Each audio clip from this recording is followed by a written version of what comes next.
Today we are talking about the James Van Der Beek story, from Dawson's Creek to his final battle. I had to come nose to nose with death. You were taking a look at your own mortality and the impact that that had on your wife and your kids. You said, what I found was that I am worthy of God's love simply because I exist. And the same is true for you. that really sat with me. It felt like something I really believed. Today, we are telling about the James Van Der Beek story, from Dawson's Creek to his final battle. What made Dawson sell his iconic movie memorabilia just to survive? How did a beloved teen heartthrob's final years become a testament to courage most of us can't imagine? And what did he discover about worthiness that changed everything in his darkest hour? You spoke about the difficult year that you've had dealing with your own health battle. How are you feeling today? How are you doing? Oh, thank you. Feeling good. I'm in a healing portal, which is great. Before we dive into this powerful story, make sure you subscribe to the subscribe button and tap to ensure on Canada that celebrates stories of real heroes. James Van Der Beek, a name synonymous with late 90s teen drama and innocent first love. We knew him as Dawson Leary, the film-obsessed teenager who captured hearts worldwide. But in what would become his final years, James transformed from Hollywood heartthrob into something far more profound, a fierce fighter battling stage 3 colorectal cancer with extraordinary grace. In March 2025, James sat down for what would be one of his last major interviews, and his words carried a weight that transcended celebrity gossip.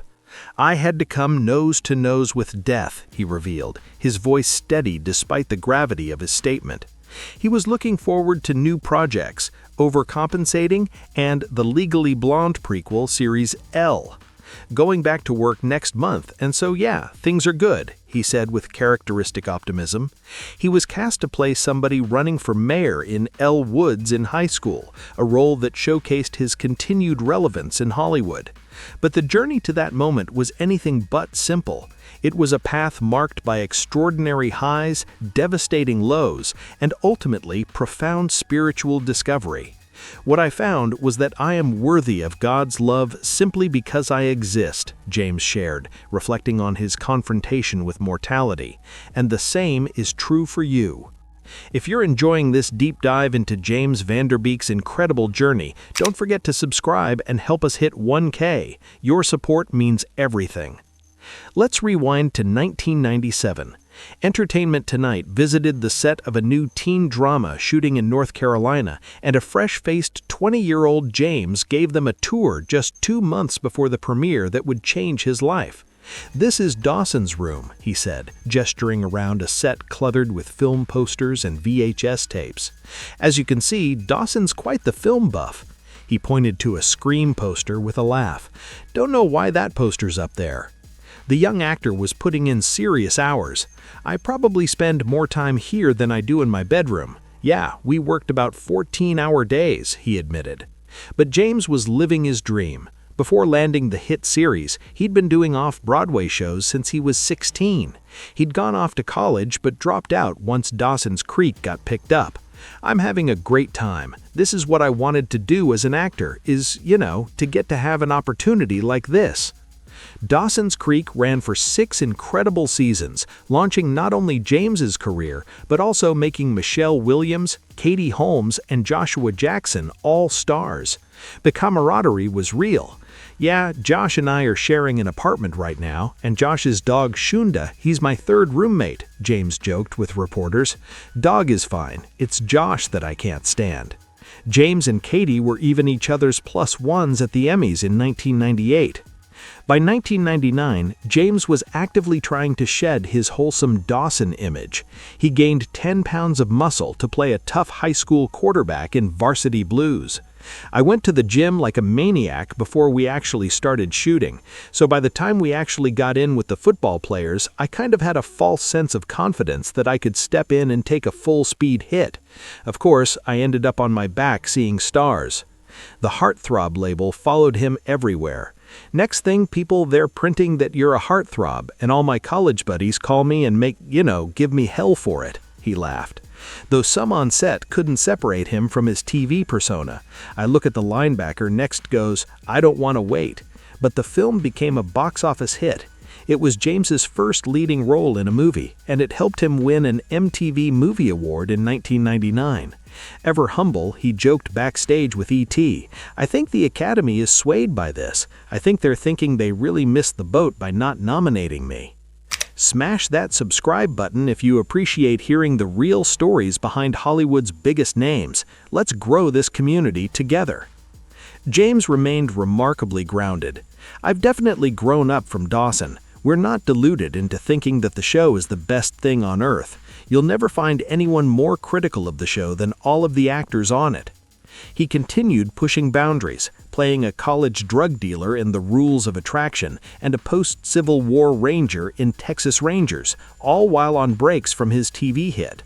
"I had facial hair, I had chops, and they shaved me down. We had the hair blonde again. I looked in the mirror and almost cried. I was like, oh, I'm back to Dawson again." By the end of the 6-year run, James was exhausted. "I was done. I was burned out and needed a break. Swore I'd never do it again."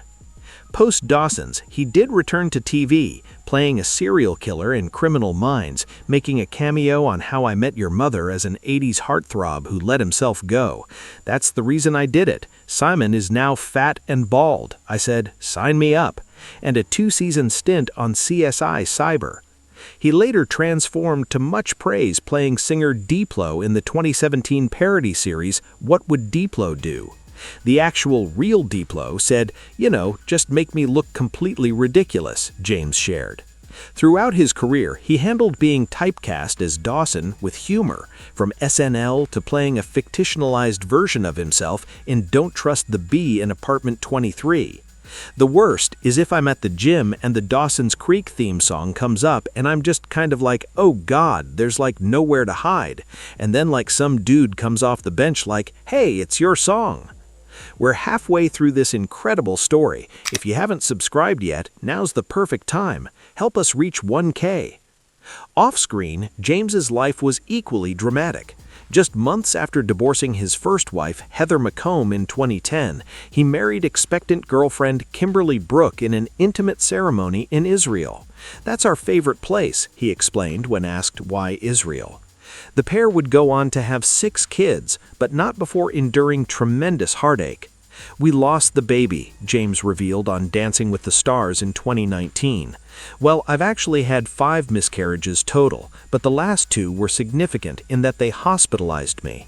The revelation became extra emotional when he was then eliminated from the competition. The world moves on faster than you heal, doesn't it?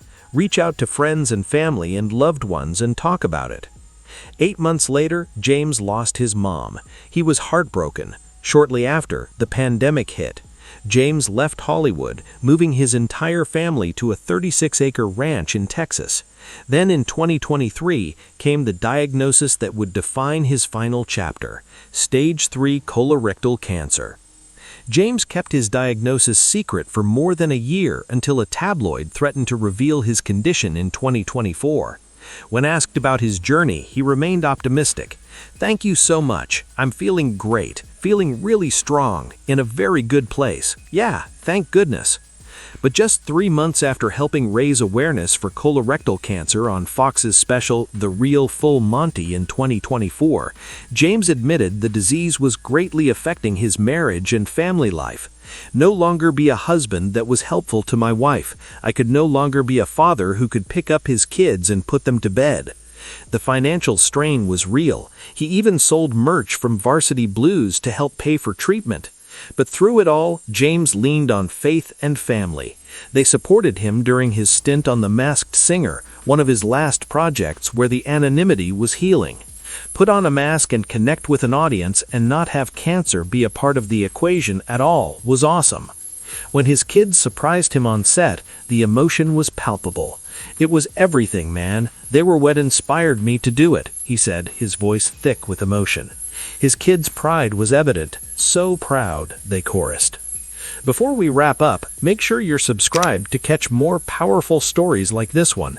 Every subscription brings us closer to 1K. In this season of his life, James found clarity about what truly mattered. "I think what I'm more determined to do than ever is just following my heart," he shared.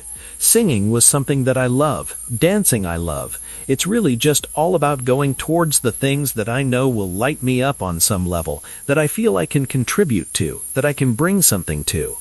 His final wisdom resonates beyond his own battle. What's on the other side of fear is just this tremendous sense of not just accomplishment, but like relief. James Van Der Beek, forever Dawson to millions, but so much more to those who truly knew his story. A fighter, a father, a man who discovered his worth not in Hollywood's lights, but in the quiet moments of faith and family. His legacy isn't just the iconic roles he played, but the courage and grace with which he faced his final act. Subscribe now and be part of our journey to 1K, because stories like James's deserve to be remembered and shared.